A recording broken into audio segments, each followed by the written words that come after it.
Bonsoir à tous et bienvenue. À la une ce soir, une mise au point de la Commission électorale indépendante. La CEI met fin à la polémique autour des ressorts territoriaux autorisés à prendre part au scrutin municipal de septembre prochain. Dans une déclaration lue ce soir, l'institution électorale du pays revient aux localités rattachées en 2018. Le communiqué de l'institution en début de journal. Et puis, nous sommes à 48 heures de l'Aïd el-Kébir, fête plus connue sous le nom de Tabaski. Elle sera célébrée après-demain 28 juin en Côte d'Ivoire. Comment se prépare ce grand moment de piété et de retrouvailles autour d'un plat de mouton? Et comme chaque année, l'achat du bélier est-il un casse-tête pour de nombreuses familles? Vous en saurez davantage dans ce journal. Je vous l'annonçais à l'instant, la CEI, Commission électorale indépendante, vient de mettre fin à la polémique autour des ressorts territoriaux autorisés à prendre part au scrutin de septembre prochain. Dans une déclaration lue ce soir, l'institution électorale du pays revient aux localités rattachées en 2018. Ainsi, les autres ressorts territoriaux ne vont pas prendre part à l'élection. Je vous propose d'écouter les précisions du porte-parole de la CEI, Émile Ebroquier, au micro de Thiemé Dandjé et Joseph Zécré. Ce 26 juin 2023, la Commission électorale indépendante a été saisie par Monsieur le ministre de l'Intérieur et de la Sécurité, qui lui a fait part des interrogations et inquiétudes qui ont germé dans l'opinion publique et singulièrement dans les états-majors des partis politiques et des potentiels candidats relativement aux ressorts territoriaux des communes. Ceux-ci craignent de voir adopter un nouveau découpage administratif pour les prochaines élections municipales du 2 septembre 2023, alors même que, depuis de longs mois, ils se préparent à participer aux dites élections sur la base des ressorts territoriaux ayant servi pour les élections locales de 2018.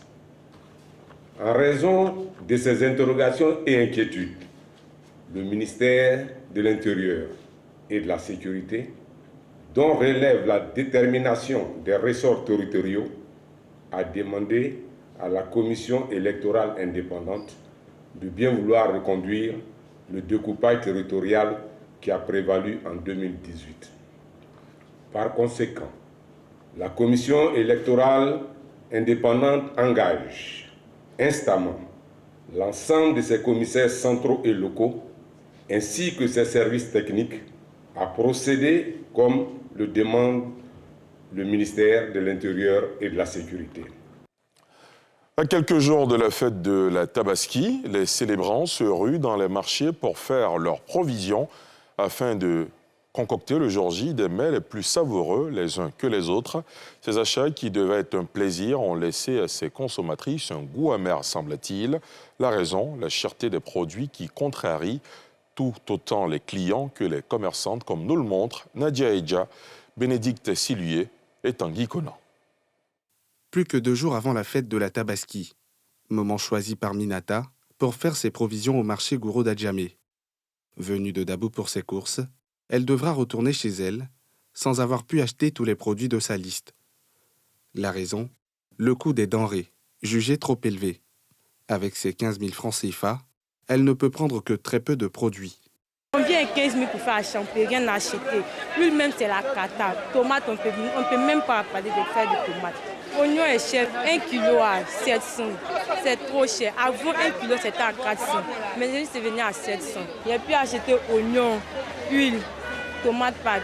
C'est tout. Même difficulté vécue par Mata, qui devra revoir à la hausse son budget initial de 60 000 francs CFA pour la fête. On a apporté au marché aujourd'hui 60 000 francs CFA et on n'a pas fini le marché. Ce qui me reste à main actuellement, c'est 3 000. Donc on va retourner faire le point. On va peut augmenter, acheter le reste dans les supermarchés. Un constat que cette consommatrice liée à la fête de Tabaski. Bon, c'est par rapport à la fête que les prix ont augmenté comme ça. C'est chaque année comme ça. C'est lié à la fête de Tabaski. Du côté des commerçants, on refute toute responsabilité face à cette hausse. C'est la période. Il y a certains produits qui n'arrivent pas, quoi. Exemple comme les marchandises qui viennent d'Hollande, oignons blancs que vous connaissez, comme les pommes de terre, les carottes. Cette augmentation occasionnée par le manque des denrées alimentaires, les plus prisées pour la fête, est un manque à gagner. Il y a beaucoup d'affluence. Seulement avec Ramadan, là, les gens viennent demander beaucoup même. Oignons, on paye demi-sac, un sac, comme pour tout marche. Mais il n'y en a pas. Bon, vraiment, c'est vraiment... c'est décourageant, mais enfin comment? Je ne suis même pas content même. Parce que c'est qu'il y a 20 sacs, 25 sacs, ça s'en va. Il n'y a même pas 5 sacs. Ça vaut rien, ça vaut rien. La fête de Tabaski aura lieu ce mercredi 28 juin, laissant encore un jour au ménage de faire les provisions. C'est avec la crainte de voir les prix encore plus élevés que les consommateurs se rendront sur les étals des marchés pour leur dernière course. S'ils avaient prévu se frotter les mains en raison de l'affluence des clients, c'est plein de déception que les commerçants préparent cette fête. Eux, ils se frottent les mains à 2 jours de cette grande célébration. Les propriétaires de salons de coiffure et espaces de beauté sont les plus heureux. Leur business est florissant en raison de l'affluence des clientes qui tiennent à célébrer ce jour parfaitement belle. Comment vivent-elles cette période? Quelles dispositions et comment s'adaptent-elles à cette forte demande? La réponse dans ce sujet de Nadia Eidja et Tanguy Conan. Marché d'Adjamé Saint-Michel. Devant cette boutique de vente de mèches, une dizaine de coiffeuses s'appliquent pour offrir la plus belle coupe de cheveux à chacune des clientes. Une période d'affluence pour ces professionnels de la beauté qui doivent rallonger leurs horaires de travail pour satisfaire la demande. La fête là, ça va. On a gagné client, même il y a client. Ils sont avec des à minuit, souvent 23 heures nous trouvons ici. Il y a du monde. Donc si cette fête là, si je vais à 4 000, on peut dire 5 000 ou 6 000. Si je vais à 6 000 là, on peut dire 7 000 ou 8 000. Autre décor, cette fois à Marcory. Mais le constat est le même. La clientèle de cette propriétaire de salon de coiffure s'est considérablement accrue. Avant, les femmes se tissaient. Beaucoup maintenant, c'est plus de perruques. Les tresses, les tissages, les coupes. Femmes ou filles, musulmanes ou invitées, toutes veulent aborder la Tabaski sous leur meilleur jour. Je ne suis pas musulmane, mais je suis venue me rendre belle par rapport à la fête de Tabaski parce qu'on m'a invitée. Donc je dois me rendre belle. Bon, j'ai prévu une tenue simple, une tenue très simple, parce que je dois bien manger. Je suis venue me dresser pour la fête de Tabaski. J'ai choisi ma cousine. C'est au moment où j'ai choisi, je vais être belle pour la fête de Tabaski. Pour une mise en beauté complète, quoi de plus normal qu'un beau regard? De quoi satisfaire ces spécialistes de la pose de tatouages et fossiles qui, comme les coiffeuses, débordent de clientes. Depuis 8 heures, je suis là. À partir de 20h, 21h, elles doivent essayer de quitter ici. Matin, elles sont là, c'est tressées. Elles viennent un à un. Mais dans l'après-midi, on est débordé jusqu'en la nuit. Nous, on laisse les clients ici pour partir. On peut faire plus de 100 personnes. Outre la coiffure et le maquillage, les vêtements sont incontournables dans l'embellissement que prévoient ces femmes pour la fête. La plupart sont déjà prêtes pour célébrer la fête du mouton cette année. L'Aïd el-Kébir, faut-il le rappeler, sera célébré mercredi après-demain en Côte d'Ivoire. À l'occasion, des familles ont fait le choix de célébrer l'événement à l'intérieur du pays, des déplacements massifs qui entraînent de grosses affluences dans les différentes gares routières, comme le montre ce reportage de Mardoché Kwasi et Chèque Bleu. Dans cette gare routière de la commune de Yopougon, passagers et personnel de la société peinent à se frayer un chemin. S'offrir un ticket ou accéder au car relève d'un véritable parcours du combattant. Les responsables de cette entreprise de transport indiquent pourtant avoir pris toutes les dispositions pour contenir la forte affluence constatée depuis 48 heures. Nous avons déjà l'expérience des années passées que nous essayons d'actualiser et sur lesquelles nous ajoutons des prévisions. Ce qui est pris comme disposition, c'est d'abord renforcer la capacité de nos cars, renforcer le parc automobile, renforcer la sécurité. Des dispositions apparemment vite dépassées puisque certains passagers semblent complètement perdus dans ce flot de personnes et ne savent plus où donner de la tête. D'abord, pour avoir accès au guichet, c'était un problème. Nous avons eu accès et on a pris le ticket express. Et là-bas, on nous dit que dès que vous prenez le ticket, vous venez là directement pour attendre sur le quai. Quand le camion arrive net, vous montez. On est venu, ça fait déjà le 3e départ et nous sommes tous dedans. Même ils prennent jusqu'à ceux de 16h, mais ceux de 14h, on nous dit d'attendre. Il faut que ça soit structuré. Quand c'est structuré, il n'y a pas de souci. D'autres, par contre, ont réussi après une lutte acharnée, à se frayer un chemin et sont à bord. Ils sont soulagés et peuvent envisager le départ. À 2 jours près de la Tabaski, c'est vraiment très compliqué. Voilà, bon, moi, en tout cas, c'était déjà comme une obligation parce que ça fait déjà près de 5 ans que je n'ai pas fêté en famille. Donc, c'est vrai que c'est un parcours du guerrier. Mais Dieu merci, finalement, j'ai eu le cas. Et je suis content d'aller retrouver ma famille. C'est très compliqué de voyager à la veille des fêtes. Depuis 8 heures, je suis là avec mes enfants. Vraiment, ça a été compliqué aujourd'hui. Cette forte affluence dans les gares routières a poussé certains à chercher d'autres solutions. C'est notamment le cas de ces personnes qui se sont déplacées ici dans les environs du corridor de Jesco, à la sortie nord d'Abidjan, pour espérer profiter des places vides dans des cars ou des véhicules personnels qui sortent d'Abidjan. C'est important parce que quand on s'en va au village, il y a nos parents là-bas, on se retrouve, tout le monde se retrouve là-bas. Et avec les bénédictions de les parents, tout cela, bon, on voit que c'est un peu intéressant. On a marché pour venir ici. Bon, on ne sait jamais, chacun a sa chance. Peut-être on peut gagner pour nous ici, on ne sait pas. Si on peut nous prendre, nous on va monter. Quelles que soient les sommes qu'ils vont nous dire, on va rentrer, on va partir. Je dois rentrer absolument aujourd'hui. C'est ma première fois de venir me mettre là. Ils m'ont dit que ici c'est plus rapide, puisqu'il y a plus de compagnies. Je me suis dit qu'à cause de la Tabaski, là, je ne vais pas avoir de chance. Donc je suis venu me mettre là. Malgré toutes ces contraintes, liées au déplacement vers l'intérieur du pays en cette veille de Tabaski, ces fidèles musulmans semblent déterminés à faire la fête aux côtés de leurs proches. Ils se donnent donc les moyens d'y aller, coûte que coûte. Et le principal en cette veille de Tabaski, c'est bien sûr l'achat du mouton sacrificiel, un achat pas évident en raison des coûts jugés exorbitants que proposent les commerçants. Indexant la situation sécuritaire dans les pays fournisseurs, le prix du mouton est jugé trop élevé par les acheteurs, un constat de Moussa Nikiema et Mathurin Badé.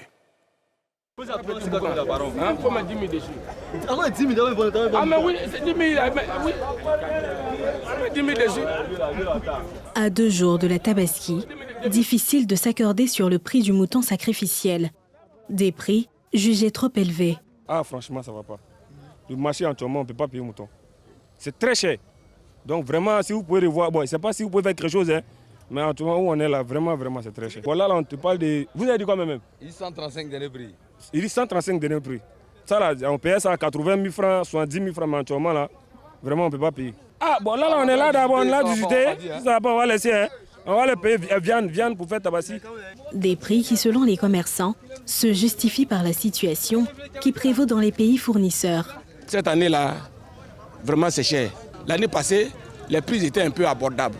Nous qui prenons à nos fournisseurs pour les vendre, les prix étaient abordables. Mais cette année, bon, on nous dit par rapport à la crise du Mali et le Burkina, vraiment, c'est le Burkina qui est le grand fournisseur de la Côte d'Ivoire. Non, on est obligé de faire l'équivalent avec nos souffrances. Bon, effectivement, cette année, ce n'est pas facile. Ça, il faut le dire. Bamba est à son 3e stand à bétail et il n'a toujours pas eu mouton à sa bourse. La situation, c'est un peu difficile parce que là, je suis chez le 3e commerçant de moutons. Je continue de tourner. J'espère que ça va aller. J'espère que j'aurai au moins une bête pour rentrer. Comme nous achetons les moutons par occasion, une fois par an, donc je ne sais pas trop pourquoi les moutons coûtent cher. Malgré les coûts décriés par les acheteurs, les moutons ne manquent pas de preneurs. Vraiment compliqué, hein, honnêtement, très compliqué. Tu viens, on te monte un petit mouton, on te parle de 280 000 à débattre. Quand tu te plains, en fait, on te dit c'est le transport, les taxes de l'État, ceci, cela. Mais bon, on fait comme on n'a pas le choix, hein. On doit honorer la fête de Tabaski, donc on est obligé en fait. C'est vraiment dur, mais on n'a pas le choix. Bon, en tout cas, le mouton, c'est un peu cher. Parce que malheureusement, le mouton ne vient pas beaucoup. Et puis, ça a trouvé encore situation de la pluie. Donc, en tout cas, c'est pour cela c'est un peu compliqué. Sinon, en tout cas, ça marche. Parce que chacun, il est des clients. Est-ce que tu vois, non? Moi, souvent, je peux vendre 10 moutons. Est-ce que tu vois, non? Souvent aussi, je peux vendre 6 moutons, soit 15 moutons. Est-ce que tu vois, non? Par jour. Bon, mes moutons, 200 000, 250 000, 300 000, 400 000. L'immolation du mouton, à l'image du sacrifice d'Abraham, est un pilier de la fête de la Tabaski.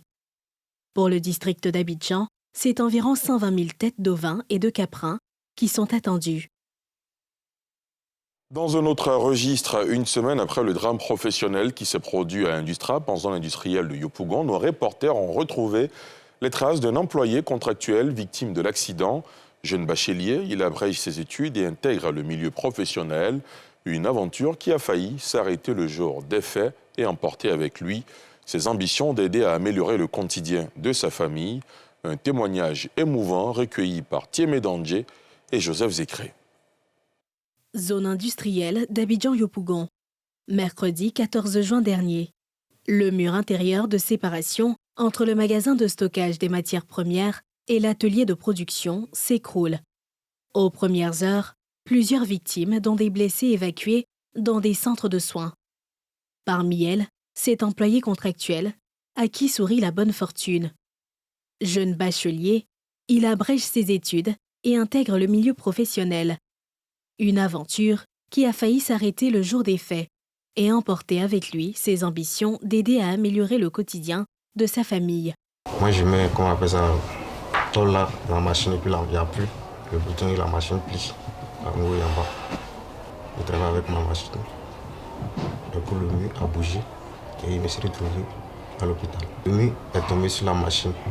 Voilà, si tout le poids du mur tombait sur moi, je n'allais pas être en vie. Voilà, c'est parce que la machine m'a protégé, en quelque sorte. Plongés dans le remords, ses parents vivent difficilement le drame dans lequel leur fils échappe à la grande faucheuse. Il vient à peine d'avoir son bac. Vraiment, c'est pas facile. Compte tenu de notre situation, c'est ce qui a fait que notre enfant s'est retrouvé à la zone et cet accident a eu lieu. Il était pratiquement enseveli et que c'est la machine derrière laquelle il se trouve qu'il a sauvé. Sinon, tous ceux qui étaient à côté sont décédés. Mais lui, la chance qu'il a, c'est que le mur tombe sur la machine avant de l'engloutir. Réduit désormais à l'assistance des siens, ce rescapé peut pousser un ouf de soulagement quant à sa prise en charge. Sur ce point, une bonne nouvelle. Son statut est passé de journalier en quinzaine à celui d'employé embauché. Quelqu'un qui est entré le fin février, lui, il va là-bas en tant que journalier. C'est ce qu'il sait. On le paye par quinzaine et il a 8 mois à faire là-bas. C'est ce qu'on lui dit. Et on lui dit qu'aujourd'hui, je vois dans des papiers qu'il est embauché. Qu'est-ce que ça veut dire? Je ne sais pas, je ne comprends pas. Et quand quelqu'un est embauché, au moins il doit savoir lui-même qu'il est embauché. Quand on lui demande, je suis ouvrier, et je suis un ouvrier journalier, et aujourd'hui des papiers arrivent pour dire qu'il est date d'embauche, je vois date d'embauche et autres. Qu'est-ce qu'on veut camoufler? Je ne comprends pas. Quel que soit son statut, la CNPS, Caisse nationale de prévoyance sociale, s'est approprié le dossier. Informée du drame, l'institution de sécurité sociale des acteurs du secteur privé ivoirien enclenche le dispositif de prise en charge. Ce dispositif couvre les victimes décédées.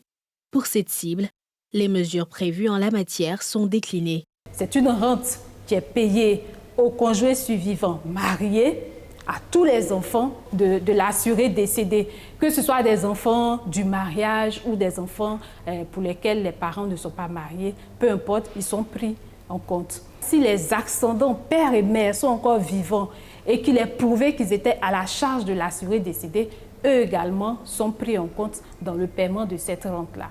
En attendant, une enquête administrative à l'initiative du ministère de l'Emploi et de la Protection sociale est ouverte. Elle devrait permettre, in fine, de situer toutes les responsabilités de ce drame qui aura fait des blessés graves et des morts aux proches inconsolables. Nous prenons maintenant la direction d'Abobo, précisément au quartier Belle-Cité, où un énorme trou menace la quiétude et la vie des populations. Un trou qui s'intensifie au fil des pluies et qui, hélas, occasionne de nombreux accidents. Face à cette situation, les populations de ce quartier appellent de tous leurs vœux le regard des autorités compétentes pour améliorer leur situation. Moussani Kiema, Mathurin Badé. Abobo Bessé ou Belle-Cité. Dans ce quartier au nom reluisant, un trou qui s'agrandit et perturbe la quiétude des populations. Ibrahim Koné habite les lieux depuis 1998. Il nous raconte comment ce trou s'est invité dans leur quotidien. Il y a eu plusieurs machines qui sont passées sur cette même voie-là. En voulant arranger la route, et quand ils arrangent la route là, ils ne remplissent pas avec de la terre. C'est ce qui fait qu'il y a des maisons qui sont en haut, et maintenant la route est en bas. En plus de cela, là, tout l'eau du quartier là, de là-haut Tout ça, ça passe là.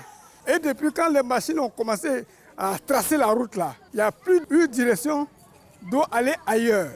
Ça fait que tout l'eau là, ils ont tous, c'est-à-dire tout à la même direction pour descendre. Avec le temps, les accidents liés à ce gros trou se multiplient, allant souvent à des pertes en vie humaine. Il y a eu des morts dedans. Il y a bien avant, il y a un enfant qui est tombé, l'enfant est parti. Même la saison des pluies qui vient de commencer là, il y a une grande personne ici, il est tombé. Grâce à l'intervention de grandes personnes, on a pu le sauver. Il a bu de l'eau sale, on l'a envoyé à l'hôpital. C'est des situations que nous vivons ici. Avec la grande saison de pluie, l'inquiétude des populations se fait sentir, surtout avec les enfants dans les parages. La pluie vient comme ça. On ne peut pas dormir à la maison. Tout le monde est assis. Depuis on est dans ça là, on ne regarde pas. Ça a duré. Hein. Si la pluie a commencé, on ramassait les enfants pour faire rentrer à la maison. On ne peut pas sortir. Puis là, si ça vient comme ça, toi-même tu as peur. Vous n'avez qu'à nous faire pitié pour venir arranger la route là. Sinon, on ne peut pas s'asseoir ici. Là. Avant, là, le truc ne passait pas ici. Quand il pleut aussi, souvent, là, ça déborde. Même pour traverser, pour aller au dehors, là, on ne peut pas. Il faut attendre d'abord. Après la pluie, on sort au dehors. Non, j'ai peur, mais je suis habituée. J'ai fait comment? Tu vois, non. Surtout quand il pleut, là, les enfants même là, je ne veux même pas que les enfants sortent au dehors. Donc quand il pleut, ils ramassent tout le monde. On rentre dans la maison. Là. Dans ce quartier déjà touché par des problèmes de voirie, ce trou représente un véritable danger pour la vie des riverains, surtout pour les plus jeunes. Les habitants appellent les autorités compétentes à se pencher sur la question afin de protéger la vie de ceux qui y vivent. C'est la fin de ce journal, mais restez avec nous pour découvrir la fin de cavale du vampire de Ndoussi. Les agents des forces de l'ordre ont pu mettre la main sur lui. Son procès a livré des informations ahurissantes et invraisemblables. Comment a-t-il été arrêté? A-t-il été reconnu coupable des faits qui lui sont reprochés? A-t-il été condamné par la justice? Rendez-vous dans quelques instants ce soir dans Focus Faits divers. Au terme de ce journal, merci de nous avoir suivis. Rendez-vous jeudi dans Saint-Réserve et dimanche dans NCI 360.